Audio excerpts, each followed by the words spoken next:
자, 그러면 방송이 말입니다. 노조들이 지금 장악을 하려고 그런다. 그리고 노조들은 뭐 자연스럽게 좌파적 속성을 지니고 있지 않습니까? 방송계가 제가 알기로는 60년대, 70년대까지만 해도 그러지 않았는데 80년대 한국 사회에 이제 이 운동권 영향을 갖다가 점차적으로 이렇게 받게 되면서 그렇게 된 겁니까? 안 그러면 옛날에도 그랬습니까?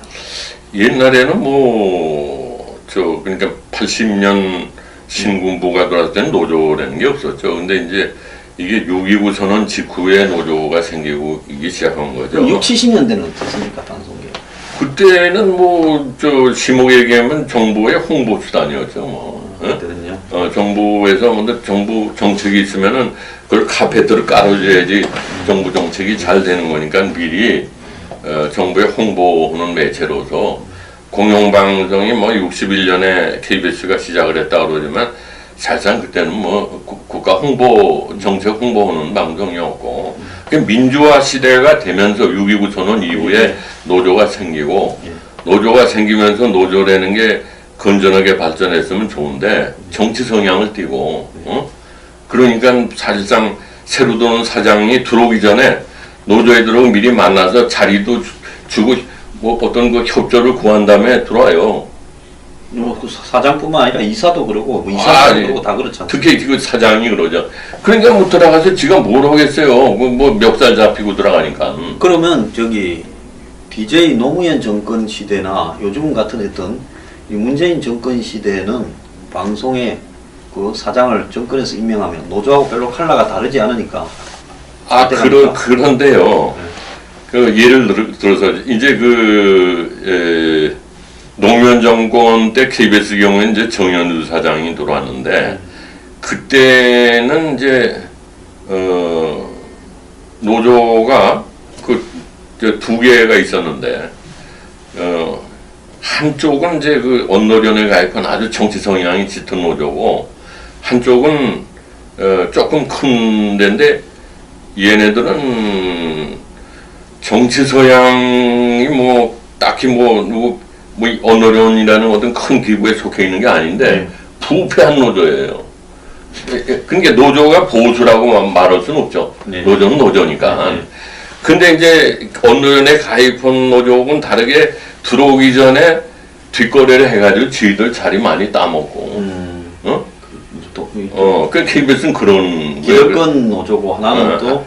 여권이라고 말할 수는 없어요. 그거는 여권이라고 기득권 노조죠. 네. 조금 더 크고 그리고 거기서 뛰쳐나온 노조는 이제 언노련에 가입하니까 그냥 철저히 정치 성향, 야권 성향을 띈 거고 그리고 또 하나는 간부들 노조라고 그래서 보수 성향을 띠는데 그건 몇 명이 되지 않으니까 그냥 성명이나 발표.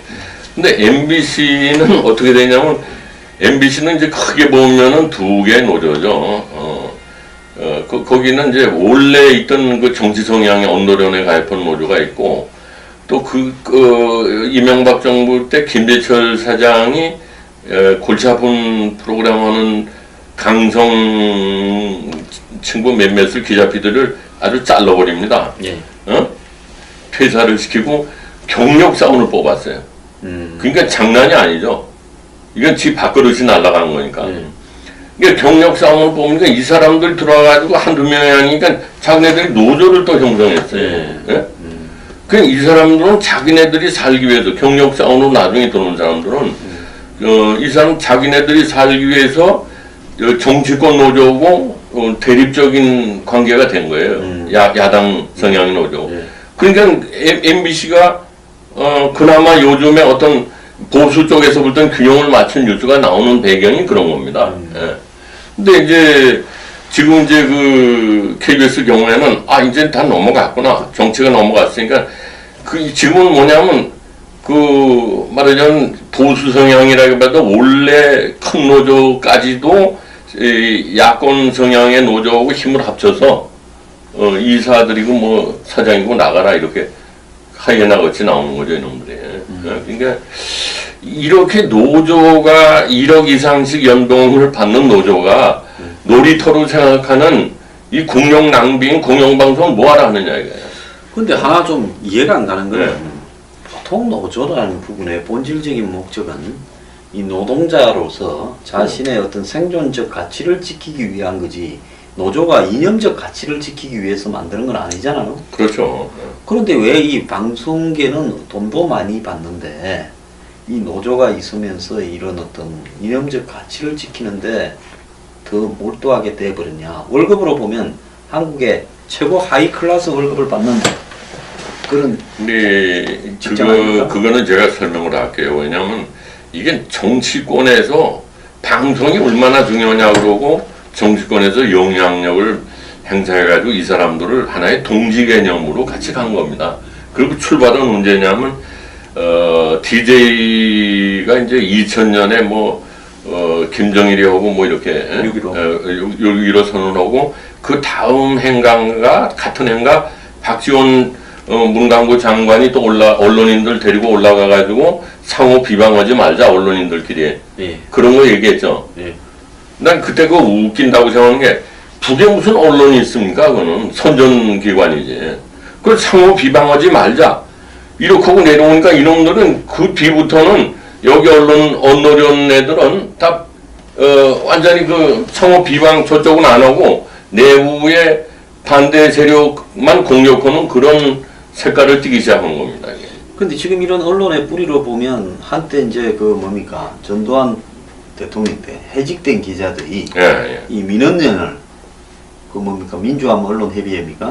그렇죠. 그걸 만들어서 예, 오랫동안 제야단체처럼 활동을 해오면서 나중에 이제 이 민주화 되면서 그 사람들 일부는 복직하기도 하고 또 언론 운동을 단체를 계속 이끌기도 하고 다른 언론사 사장도 가기도 하고 이러면서 이제 그 뿌리가 이 80년대 90년대 이제 2000년대 넘어오면서 점점 더 스며들어버린 거 아닙니까? 그 사람들이 뿌리가 된 거예요. 이게 민원연이 언론 노동조합의 어떤 모체가 된 겁니다. 예. 지금도 뭐 누구라고 얘기는 하지만 저하고 방송위원 같이 했던 어떤 여성 예. 있잖아요.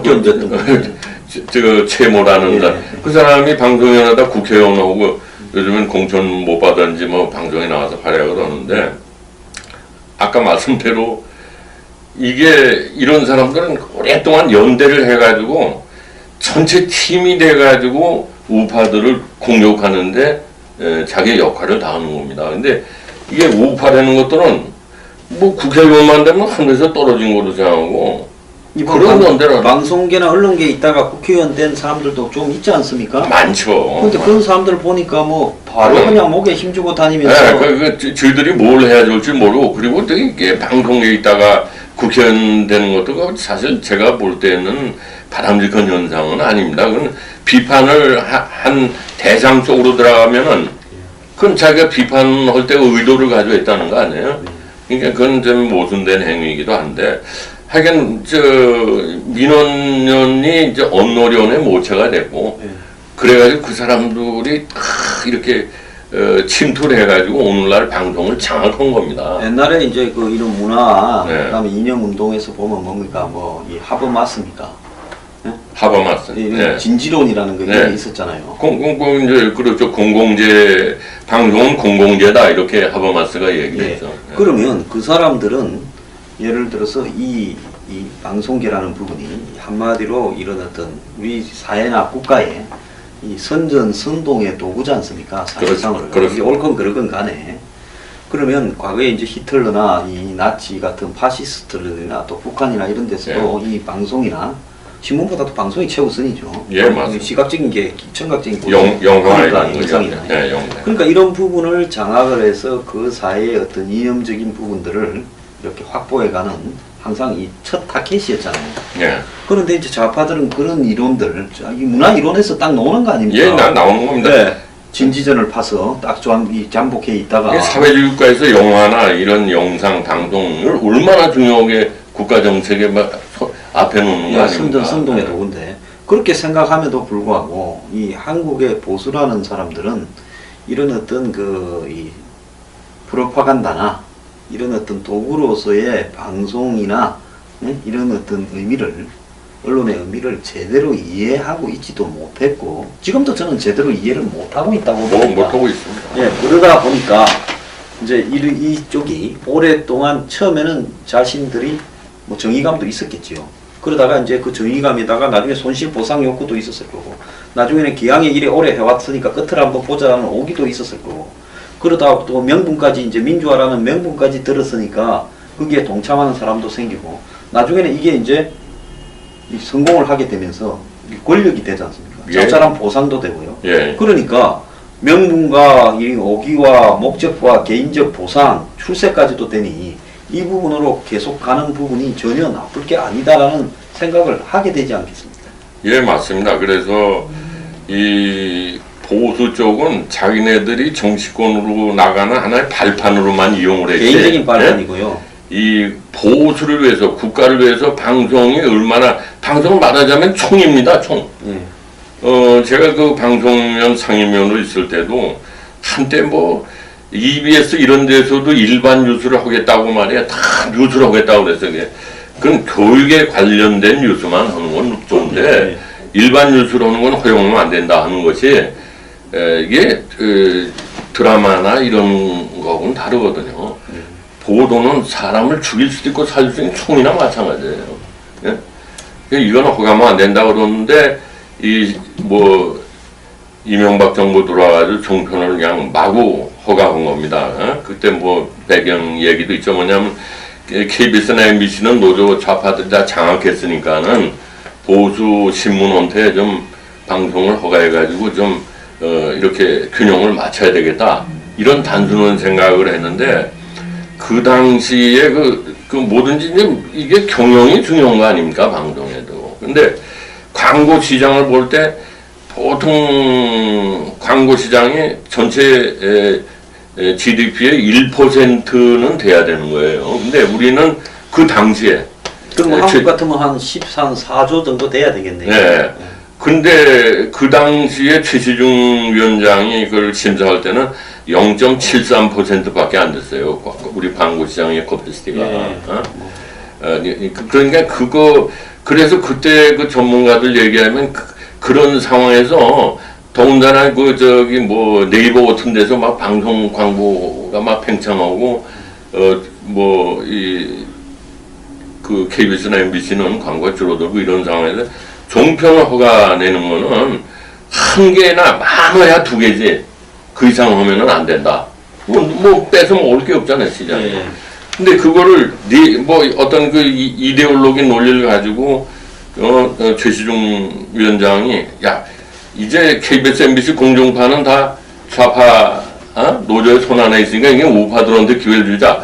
그래야지 이게 균형이 맞지 않느냐. 그런 생각들을 했다고 그래요. 말은 그럴싸한데 또 뭐 이해관계들도 예, 있지 않겠습니까? 그런데 그래가지고 선거 때는 박근혜 대통령 선거 전에는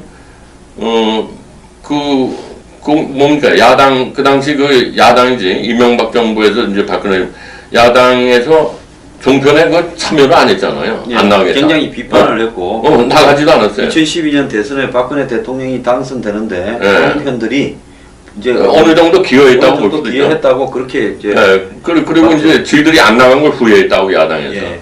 그런데 이제 그 박근혜 정부하고 보수 언론이 사이가 나빠지면서 막 들어오면서 같이 비판을 하게 된 거예요. 야당도. 근데 이게 뭐냐면 언론이라는 게 어떤 경영이 중요하니까 광고를 유치하려고 그러면은 제일 싸게 먹히는 게 이제 그 시사 사람들 갖다 놓고 이렇게 얘기하는 거거든요. 드라마 같은 거 제작비가 제일 싸죠. 예능이나 드라마에 비해서 월등하게 싸죠. 드라마나 예능 프로그램 돈이 많이 드는 게 그냥 계속 반복해서 확대 재생산한 거예요. 불러다 놓고. 그러니까 그 덕분에 제작비 덜 들이고 세상은 말이에요. 요새 한때 여자들이 드라마 보던 사람들이 전부 종편의 시사 프로그램으로 옮겨가고 그랬어요. 한때 그랬죠. 그러면서 공중파의 뉴스는 이제 경쟁력을 잃어가고.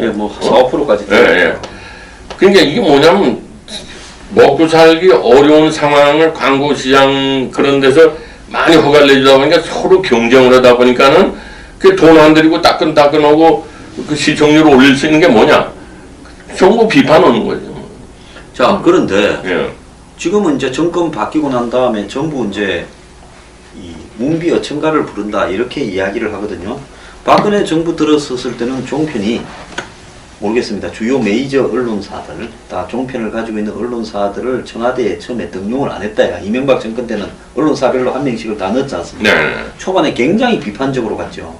막 낙마하고요. SBS가 다 해먹었죠. 예, 그랬는데 이 정권 들어서는 별로 그런 걸 신경을 안 쓰는데도 언론이 다 종편들이 요즘 아예 그냥 비판을 두려워하고 안 합니다. 아예 해야 될 비판도요. 패널들도 쌍물이 바뀌었고 또 입장도 바뀌었고 자 이렇게 가는 거는 겁이 나서 그럴까요? 겁이 나서 그렇죠. 왜냐하면은 지금 제가 알기에는 그 TV 조선이 성적상으로는 저게 제어가를 못 받게 성적이 나왔는데 1년 유예했다. 근데 어떻게 로비를 했는지 뭔지 뭐 다시 유지하는 걸로 됐다는 얘기가 들리는데 그러나 지금 정권이 마음 먹으면 종편은 그거는 제허가를 안 내줄 수가 있어요. 예. 예? 이게 그걸 두려운 거죠. 그러나 이제 언론이라는 게 그렇게 그 문 닫는 것보다 더 중요한 게 언론으로서 역할을 제대로 해야죠. 예? 그러니까 이게 잘못된 거죠. 그러니까 그리고 옛날에 그 노무현 정부 때도 그 제가 방송위원 할 때도 SBS를 대주주를 바꾸려는 시도를 했어요. 아 그렇죠. 그래서 SBS 허가가 안 된 경우도 뭐 많이 많았잖아요. 예, 그 마지막까지 그럴 때 우리도 방송위원으로서 그렇게 하면 너희들 말이야 정권에 타격을 준다. 외부에도 이 방송에 대한 허가제라는 건 명목상이지 실제로 그걸 재허가를 안 내준 사례는 없다. 방송은 이 전파라는 게 국가의 재산이기도 하지만 방송 나가는 그 공공성은 국민들과 함께 가는 건데 너희들이 그 색깔이 안 맞다고 폐지해버리면 너희들도 다친다. 그런 압력을 넣어서 이제 그 대주주가 그냥 유지가 된 거예요. 바꾸려고 그랬었어요. 예, 저도 기억이 납니다. 그런데 네. 지금 종편과 공중파의 구분이 거의 없어져 버리면서 거의 뭐 종편에서도 드라마하고 예능하고 뭐 다 하잖아요. 자 이렇게 되면서 전파는 굉장히 늘어났고 또 종편 말고도 뭐 각 케이블 채널이나 IPTV나 뭐 스카이라이프로 해서 다양한 형태의 뭐 수백 가지 방송들이 생겨났는데요. 이렇게 되면서 오히려 방송의 자율성이 강화되고 독자성이 확보돼야 되는데 오히려 그 이 뉴스나 보도 기능과 관련해서는 방송들이 더욱더 독자성이나 이런 게 없어져 가는 것 같아요. 옛날에 땡전 뉴스와 요즘에 그 종편의 어떤 보도하는 어떤 방식의 태도와 사이에 굉장히 저는 좀 그러니까 지금 오히려 또 후퇴하고 퇴행적인 모습도 있는 게 아니냐. 지금 박근혜 전 대통령도 후보 시절에 2012년이죠. 예. 그때 그 방송사 매치소 예. 연대를 해가지고 파업을 했어요. KBS, 예. MBC, YTN, 뭐 EBS 뭐 이런 연대가지고 파업을 하니까 후보 입장에서 이거 왜 그런가 하고 들여다보니까 방송법이 참 불합리하고 문제가 있거든요. 예. 그래서 방송법을 바꾸겠다고 공약을 했습니다. 박근혜 후보가. 바꾸긴 뭘 바꿔요? 그러니까 아까 소장님 말씀대로 이거는 어떤 당리당략을 떠나서 국가적인 차원에서 방송법을 바꾸는 시도를 했어야 되는데 그런 개혁을 안 한 겁니다. 그게 지금 이제 또 우리가 예를 들자면 이게 방송계가 지금 누더기 같이 된 거예요. 생각을 해보세요. 제가 방송을 총이라고 그랬잖아요. 보도를 방송의 보도. 근데 지금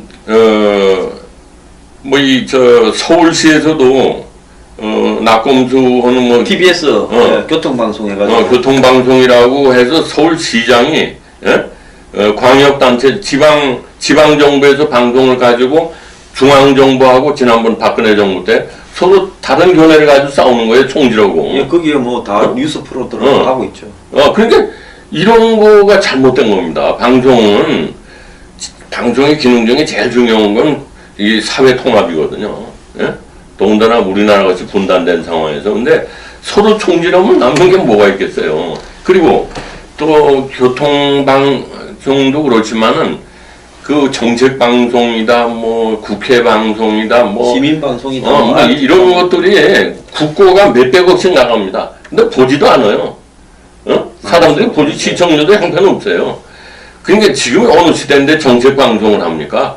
그렇게 그 일방적인 메시지를 보내가지고는 보지당 이저 정책 방송은 시청률이 형편없어요. 그래도 몇백억 지원하고 국회 방송 저것도 없어져야 돼요. 국회의원 잘못된 거 비판하는 거 거기서 보셨어요? 그럼 외국에서는 국회 방송 안 하느냐? 합니다. 공영방송에서 국회 방송을 해요. 중요한 걸 골라서. 근데 공영방송에서 자꾸만 상업화가 되니까는 거기 빠져나가서 국회 방송인데 제가 이제 결론적으로 드린 말씀은 2000년에 DJ 정부 때 강원영 목사하고 강대인 교수 뭐 이래가지고 한 몇 개월 동안 방송에 관한 뭐 대토론회라고 그럴까 그런 회의를 했어요. 그래가지고 이제 백서가 나왔는데 나중에 다 휴지 조각이 돼버렸죠. 이게 지금도 국가 발전을 생각한다면 방송이 정말 이렇게 누더기 거치되고 정책도 철학도 없는 방향으로 언제까지 17년 동안 실패한 사례가 있잖아요. 그럼 이거를 국가적인 당량을 떠나서 국가적인 차원에서 이걸 우리 그 강원영 목사 그 하던 때로 가서 한번 다시 해보자. 그럼 거기는 뭐냐면 방송학자들 또 시민단체들 방송 현업자들 다 불러가지고 분과를 만들어서 토론도 하고 그랬어요. 예? 그런 거를 다시 해야지 국가를 세우는 겁니다. 근데 뭐 정권만 잡으면 이거를 자기 정치적인 도구로만 생각하는 거지. 방송이 현실적으로 매우 중요한데도 불구하고 이렇게 말하자면 심원 얘기로 하면 똥친 막대기가 돼. 정권만 따먹은다면 난 모른다. 너희들 뭐 내 똘마니 보내면 뭐 인사권만 있으면 어떻게 하겠지. 근데 이게 인사권만 있다고 되는 세상이 아닙니다. 지금 이제 두고 보세요. 제 말이 틀린 거예요. 지금 이제 문 정권이 들어서 가지고 방송을 장악한다 하더라도 거기에 또 반대되는 노조가 또 생깁니다. 그래서 끊임없이 괴롭히고 저희들 이권을 챙기는 거예요. 노조는 저희들 살기 위해서. 그럼 그냥 국가적으로 굉장히 소모적인 겁니다. 이거를 근본적으로 국가의 앞으로 발전을 해서 이거 바꾸지 않으면은 저는 방송인이 정치적인 활동을 일체 못하도록 법으로 좀 규정할 필요가 있지 않나 생각도 합니다. 그거는 개인적으로는 못하게 돼 있습니다. 근데 언론료 그 법이 말이죠. 집단적으로는 정치 활동을 허용하고 있는데 개인적으로는 못하게 돼 있어요. 그러니까 이 개인이건 집단이고 뭐 공영방송을 하는 사람들은 적어도 방송 노조나 언론 노조가 어떻게 법으로 정치적인 발언을 갖다가 했을 때는 특정한 정치적인 발언을 했을 때는 그것을 처벌하는 규정을 두고 철저하게 자신들의 개인적인 권익만을 위한 노조 활동을 하도록 통제를 해야 된다. 왜냐하면 특수적인 직업이지 않습니까? 그 특수적인 직업에서 그 자기들이 확보하고 있는 스피커를 이용해서 이렇게 정치적인 성향을 임의로 떠들어대고 하는 이런 부분, 이런 것들이 보장되었으면 됩니다. 제가 중요한 사례를 두 가지만 얘기해요. 제가 KBS 감사할 때 그 노무현 정부 초기 때인데 송두리가 들어왔어요. 예, 경계인이라고 하던 독일의 경계인이라고. 근데 어떤 그 프로그램이 나갔어요. 송두리에 관련된 게. 저도 그거 본 것 같습니다. 네, 아름답게 묘사했던 것 같은데요? 아름답게 미화시켰죠. 예, 저도 그때 붕괴를 했던 기억이 나요. 그래서 이게 어떻게 이런 프로그램이 KBS 나갈 수 있는가 해서 제가 감사를 시켜서 알아봤더니 이른바 그 게이트키핑이 없이 회사 차원에서 이걸 뭘 보고 한 게 아니라 어떤 개인이 심의도 안 받고 중간에 간부들의 걸러주는 것도 없고 그냥 나간 거예요. 그러나 밖에서 국민들이나 시청자가 볼 때는 KBS가 저런 입장을 취하고 있구나 이렇게 볼 거 아니에요? 또 하나 노무현 정부 때 앞으로 이제 이런 게 많았는데 차베스가 그 대단한 정치인이라고 이렇게 나갔어요. 베네수엘라. 그래가지고 몇 차례에 거쳐서 거기 뭐 일요일 날 저녁에 그럴 때 특집으로 다큐 차베스 해가 차베스가 마치 핵명가. 미국도 비판하고 말이야 이거 기름도 막 거의 무상으로 주고 이거 참 국민들 살게 좋아하는 아주 위대한. 지금 와보면 베네수엘라가 실패한 국가가 되어버리가 다 지금 다 하고 있는데. 그래가지고 차베스가 그렇게 나왔니 어떻게 된가 들어봤더니 그것도 아무도 통제하는 게 없이 그 스크린 하는 거 없이 게이트키핑 없이 심의 기능도 마비되고 그냥 나온 거예요. 이렇게 해방구입니다. 1억 이상씩 받는 놈들이. 그래서 이거는 이런 방송은 이제 그만해야죠. 그러면 저기 시청자들한테 공영 방송이라고 시청료 받는 것도 저거 그건 부끄러운 일이죠. 그런 일 아닙니까? 예.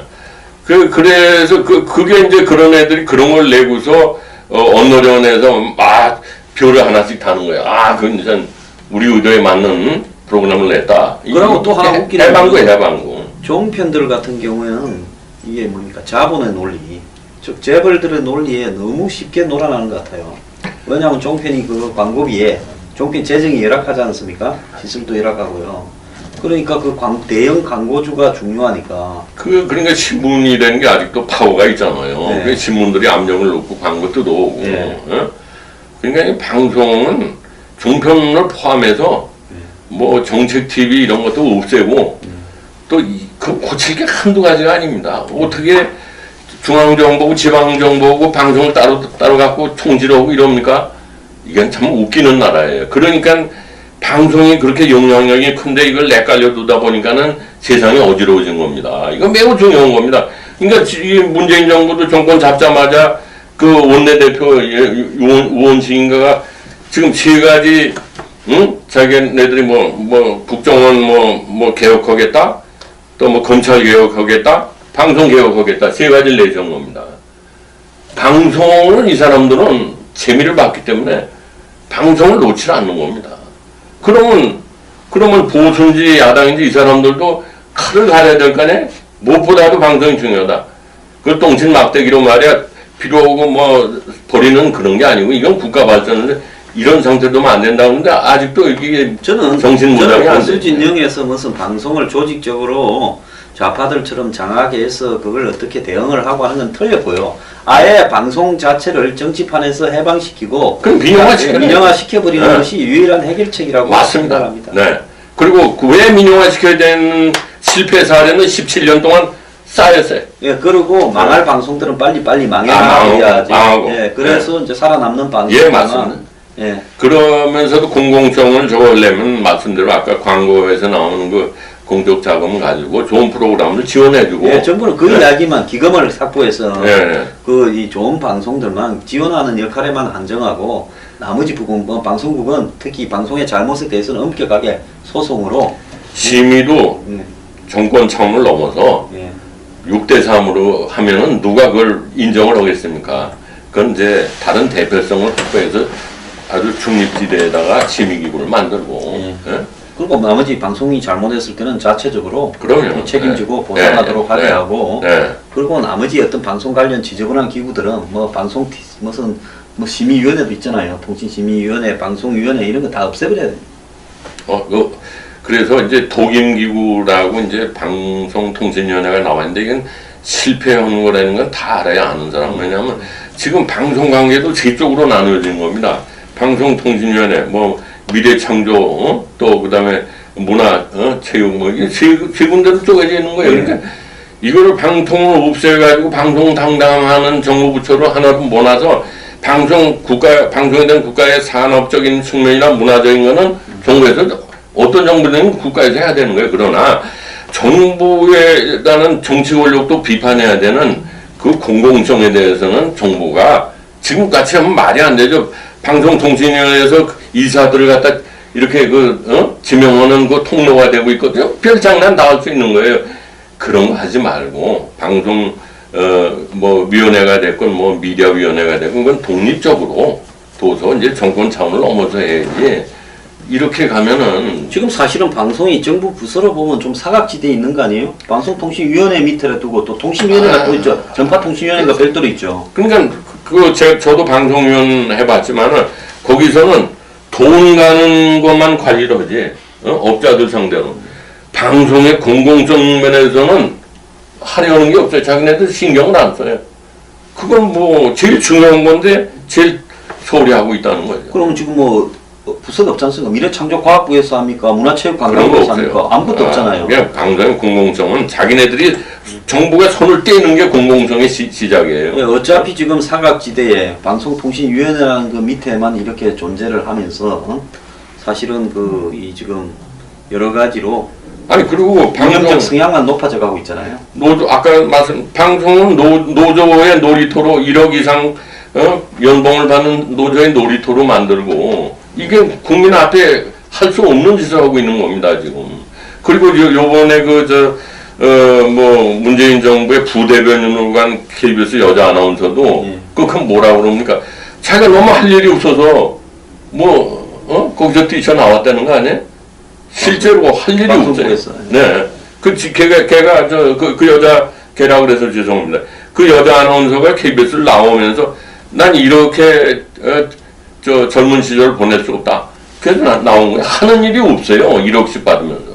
그러면 사람을 줄이든지 하지 왜 하는 일도 아이고 사람을 지금 이제 MBC나 KBS 이런 그 공중파들은 곧 망합니다. 왜냐하면 그 경영상으로 볼 때는 빨리 망해야 될 거예요. 기술이 발전해서 그랬는데 옛날 기술을 붙들고 다른 데서 는 그냥 카메라 한 대 들고 이렇게 요즘 1인 미디어니 중계차가 나가고 말이야 다 소용없는 어마어마한 비용으로 그러니까 좀 빨리 국가적인 차원에서는 다 망해야 되는 회사예요. 그러니까 전 빨리 국가를 위해서 여야를 떠나서 17년 동안 실패한 사례가 많으니까 수신료 같은 거 올리려고 그러죠. 올려주지도 않아요. 야당이 되면 누구나.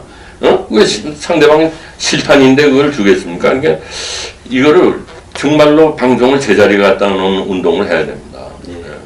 자, 보수는 제가 봤을 때 방송을 장악을 할 수도 없고 해봤자 어설프게 해서 모든 것이 더 후유증만 남긴 채 실패로 끝났고 이 거대한 방송계라는 것은 결국은 이 한마디로 일정한 인형 코드를 가진 집단의 거의 놀이터가 되어버렸다는 겁니다. 그들의 생존을 위한 어떤 투쟁도 아니고요.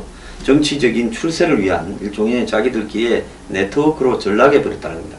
그렇다면 방법은 누가 장악하느냐의 문제가 아니라 차라리 방송을 본연의 자리로 돌아가서 정치색을 탈색시키려면 그러려면 이 방송을 전체를 민영화하고 한마디로 비효율적인 방송은 망하도록 해버려야 된다. 그게 시장 원리입니다. 결론이다. 마지막 뭐 좀 하시고 싶은 말씀 있으면 해주십시오. 소장님은 상당히 제가 그 정도 존경해보는 것이 보수지만 개혁적인 보수를 주장하셨기 때문에 이 방송도 그런 차원에서 명분 있는 개혁을 해야 됩니다. 명분 있는 개혁은 이제는 그건 누가 장악하느냐 이런 그 논리가 아니고 이제 뭐 보수라는 게 여태까지 해온 거나 앞으로도 하고 보면 이걸 이 싸움에서 이길 수가 없어요. 그러니까 이걸 시장한테 맡기는 겁니다. 그것이 대안이라고 생각해요. 오늘 좋은 말씀 감사합니다. 이런 이야기 아마 들어보시지 못했을 건데요. 상황이 생각보다 굉장히 뿌리가 깊고 아주 거의 수술로 해결될 상황이 아니기 때문에 이제는 전체적인 틀을 바꿔야 될 때가 됐다. 아마 이 정권은 그러지 않을 거고요. 다음에 보수가 집권한다 하면 그때 대비해서 이제는 모든 것을 시장에 맡겨버리는 상황으로 가야 된다. 그것이 오늘 결론입니다. 감사합니다.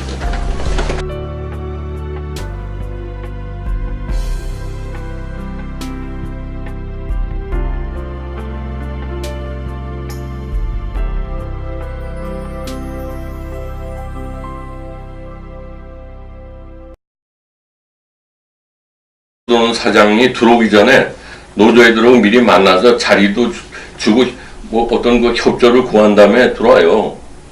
그 사장뿐만 아니라 이사도 그러고 이사도 그러고 다 그렇잖아요. 특히 그 사장이 그러죠.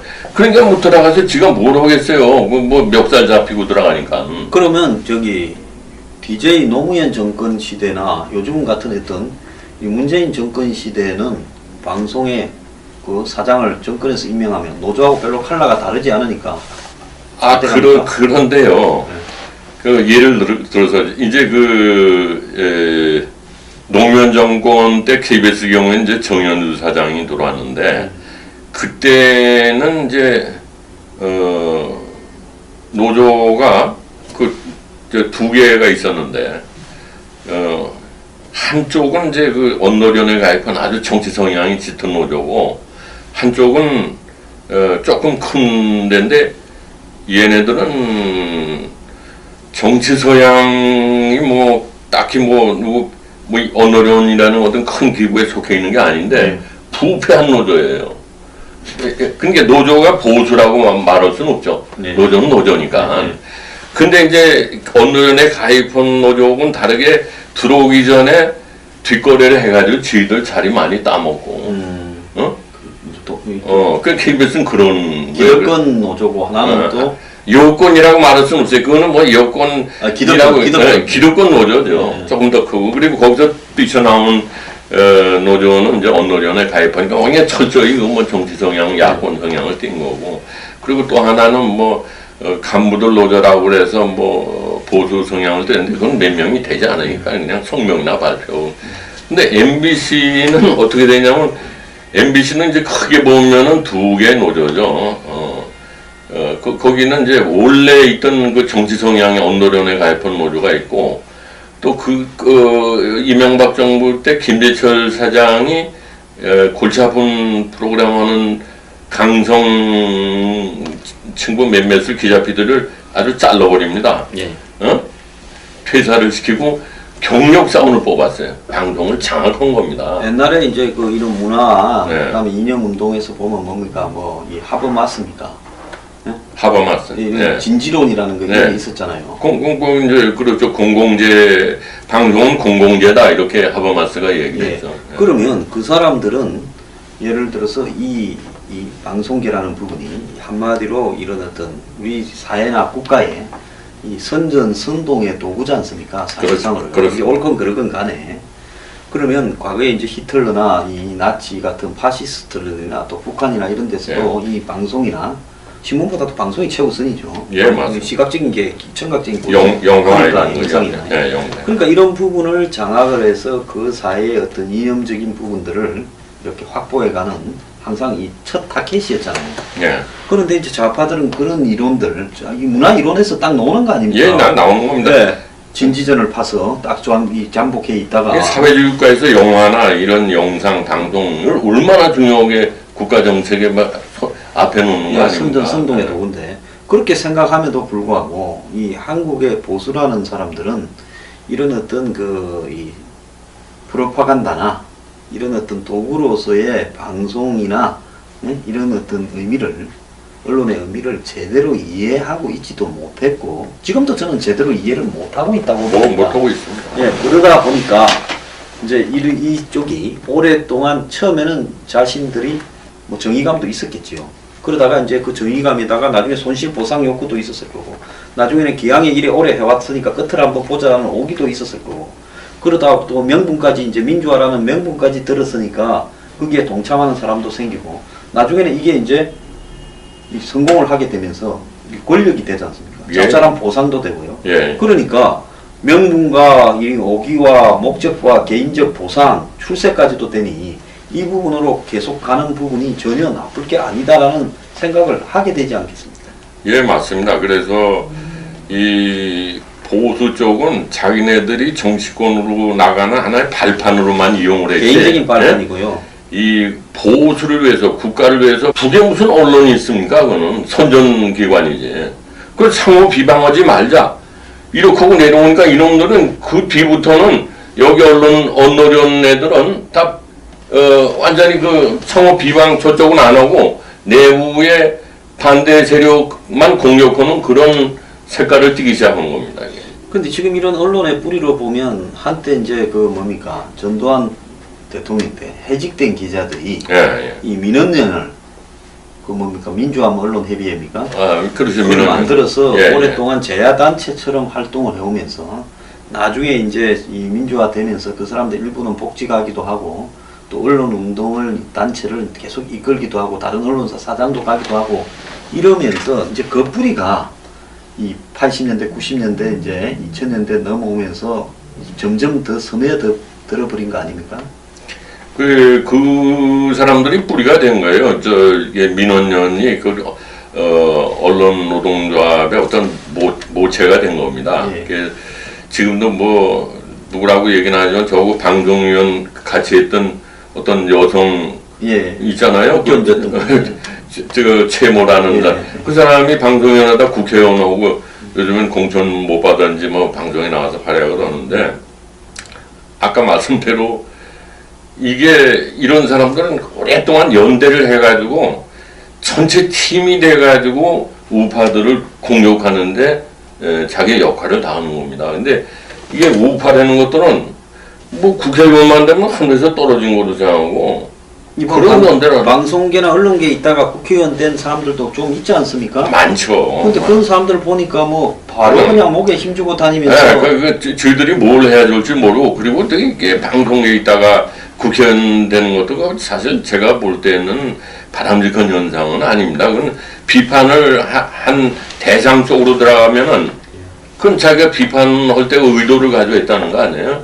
그러니까 그건 좀 모순된 행위이기도 한데 하여간 민원연이 이제 언노련의 모체가 됐고 그래가지고 그 사람들이 이렇게 침투를 해가지고 오늘날 그러니까 장난이 아니죠.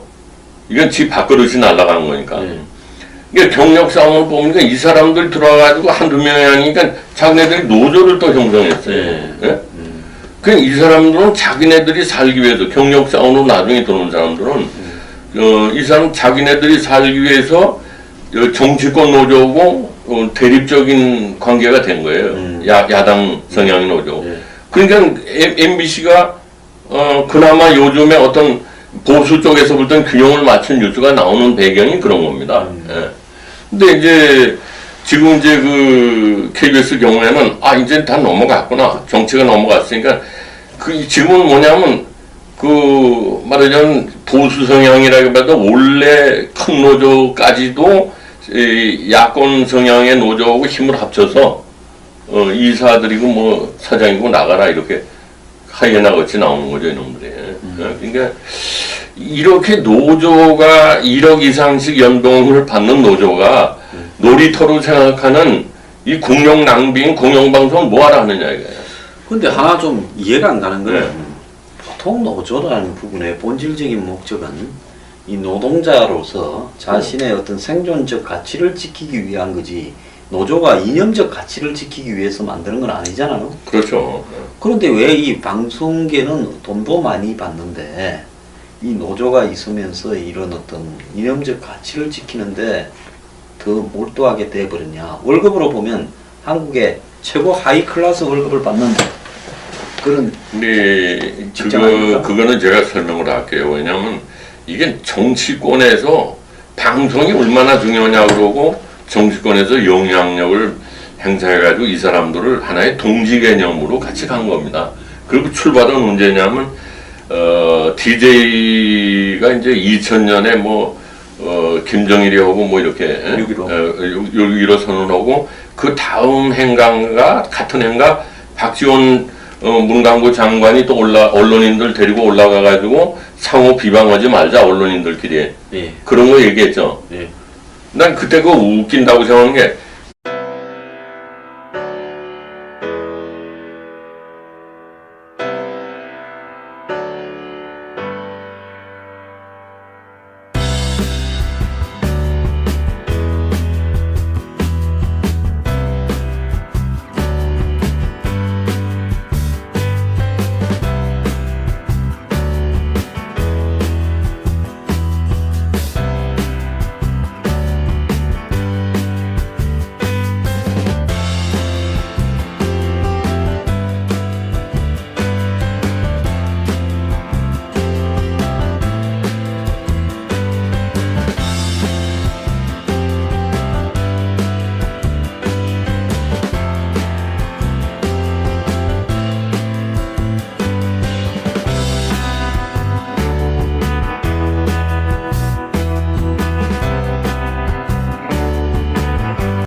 자, 그러면 방송이 말입니다.